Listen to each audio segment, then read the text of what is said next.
नमस्कार दोस्तों, आपका स्वागत है double AD study YouTube channel में। दोस्तों, हम आपके लिए वर्णमाला का आज सेकंड पार्ट लेके आए हैं। पहले पार्ट में हम लोग देख चुके हैं कि कितने वर्णों की संख्या होती है और कौन कौन होते हैं उसमें। तो टोटल 52 वर्णों की संख्या होती है, ठीक है। जिसमें हम आपको बता चुके हैं कि 25 स्पर्शी व्यंजन होते हैं, ठीक है। और 25 स्पर्शी के बाद आपके अंतस्थ हो जाते हैं 4, ठीक है। अंतस्थ 4 हो गए और उसमें 4 हो गए, ठीक है। आगत 2 हो जाते हैं और द्विगुण 2 हो जाते हैं, ठीक है। और संयुक्त भी 4 होते हैं। सबको मिला के हम 52 पढ़ चुके हैं, ठीक है। टोटल वर्णों की संख्या 52 हो जाती है, ठीक है। अब यहाँ हम आपको बताएंगे कि सघोष क्या होते हैं, अघोष क्या होते हैं, ठीक है। सघोष के घोष कहते हैं, अल्पप्राण और महाप्राण क्या होते हैं, ठीक है। जैसे कि दोस्तों आप देख रहे होंगे, जो हमारे स्पर्शी व्यंजन होते हैं, ठीक है।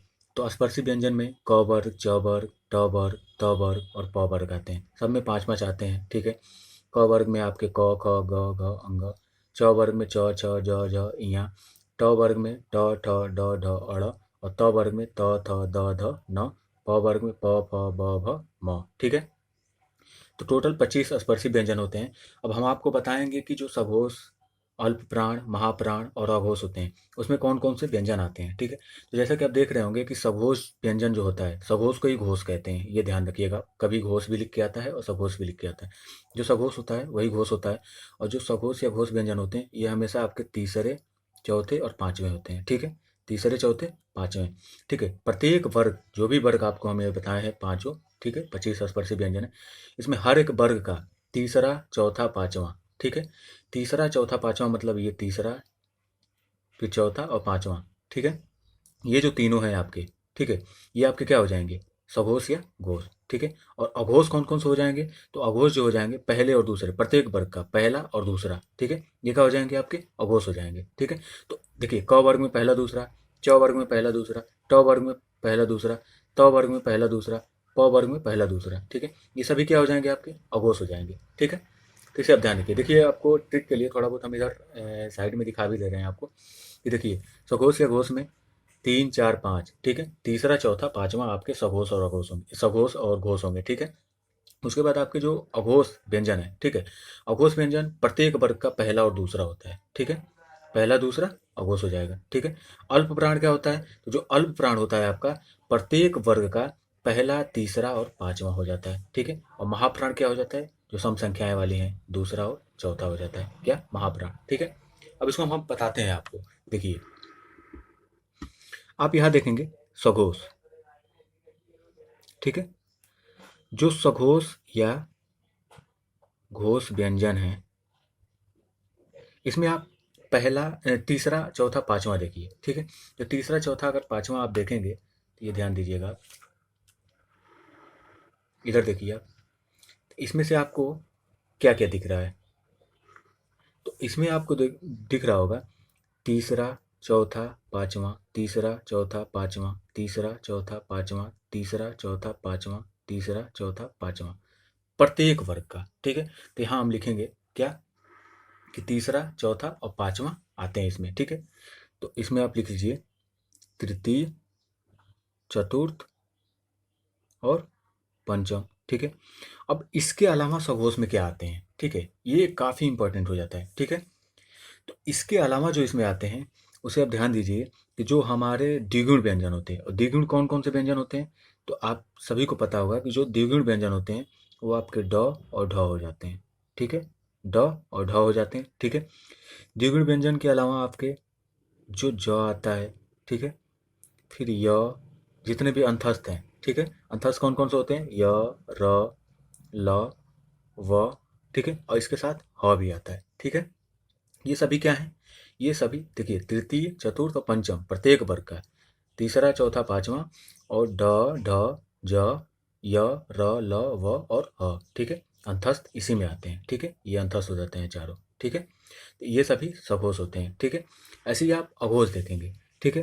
तो जो अघोष होते हैं, इसमें आपके पहले और दूसरे आते हैं, ठीक है। तो प्रत्येक वर्ग का प्रथम और द्वितीय, ठीक है। प्रथम और द्वितीय क्या आते हैं, अघोष होते हैं। अब इसमें आप ध्यान रखिएगा कि इसके अलावा आपके फ, ये नुक्ता वाले हैं, ये भी नुक्ता वाले थे, ठीक है। ये फ हो गया। फ के बाद क्या आता है आपके, ये उष्म व्यंजन आते हैं। उष्म व्यंजन कौन कौन से, स, और ये स, और ये दांती स, ठीक है। ये तीनों स भी आते हैं, ठीक है। देखिए ये ऊष्म व्यंजन के हैं ये, लेकिन ऊष्म व्यंजन में ह भी आता है, लेकिन ह जो आता है ये सघोष के साथ चला जाता है, ठीक है। सघोष या घोष के साथ ह चला जाता है, ठीक है। ये हो गए आपके अघोष। फिर आपके होते हैं अल्प प्राण, ठीक है। अल्प प्राण, तो अल्प प्राण हम बताए हैं कि महाप्राण में जो सम व्यंजन वाले सम होते हैं वही आते हैं। तो सम में 2 4 हो गए, ठीक है। और उसके अलावा क्या क्या हो गए, तो 1 3 और 5 विषम हो गए। तो 1 3 5 यहाँ देख लीजिए, ऊपर लिखा भी है, पहला तीसरा और पांचवा। तो पहला तीसरा पांचवा जितने भी वर्ग के पहले तीसरे और पांचवें अक्षर हैं ये सभी अल्प प्राण में हो जाएंगे, ठीक है। अब इसके अलावा कौन कौन सा आता है, तो इसके अलावा इसमें उष्म व्यंजन आ जाते हैं, ठीक है, उष्म वर्ण, ठीक है। तो उष्म वर्ण आ जाते हैं, ठीक है। उसके बाद है आपका, नहीं ऊष्म वर्ण जो है ये आपका महाप्राण में आता है, ठीक है। हम अल्प प्राण की बात करें तो जो अल्प प्राण है इसमें अंतस्थ आ जाते हैं, ठीक है। कौन से, अंतस्थ, ठीक है। अंतस्थ आ जाते हैं, ठीक है, क्योंकि अंतस्थ जो है हमारा सघोष है, सघोष तीसरा चौथा पांचवा होता है, ठीक है। तो समझ में आया आपका, ये हो गया आपके अंतस्थ हो गए, ठीक है। उसके बाद हो गया आपका महाप्राण, महाप्राण। और जो महाप्राण है इसमें आ जाते हैं आपके कौन कौन से, तो महाप्राण ऊपर देख रहे होंगे दूसरा और चौथा, यानी जो सम संख्या है, सम संख्या और दूसरा और चौथा आ गए।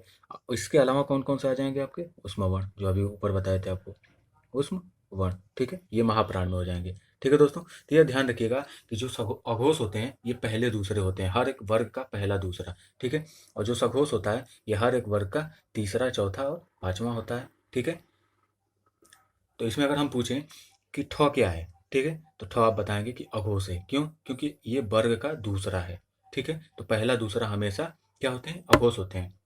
तो इसमें देखिए ये भी अघोष हैं दोनों, ये भी अघोष हैं, ये भी अघोष हैं, ये भी अघोष हैं, ये भी अघोष हैं। तो ऐसे अगर आप करें इसको, ये सभी क्या हैं, अघोष हैं, ठीक है। ये सभी अघोष हैं। और इधर के ये जो हैं सभी ये क्या हैं आपके, सघोष हैं, ठीक है। ये सभी क्या हो गए, सघोष हो गए, ठीक है। अगर आपसे पूछे कि ठ तो अघोष है और क्या है, ठीक है, तो ठ देखिए दूसरे नंबर पे आ रहा है, ठीक है, सम संख्या है। और दूसरे हम बोले हैं कि 2 और 4 सम संख्या है, और 2 और 4 पे जो आती है उसे क्या कहते हैं, महाप्राण कहते हैं। तो ये ठ क्या है, महाप्राण भी है, ये भी महाप्राण है, ठीक है। और चौथे नंबर वाली भी महाप्राण है, ठीक है दोस्तों। तो हम आशा करते हैं कि आपको ये समझ में आ गया होगा, ठीक है दोस्तों। धन्यवाद दोस्तों, फिर नेक्स्ट वीडियो में मिलते हैं नेक्स्ट टॉपिक के साथ।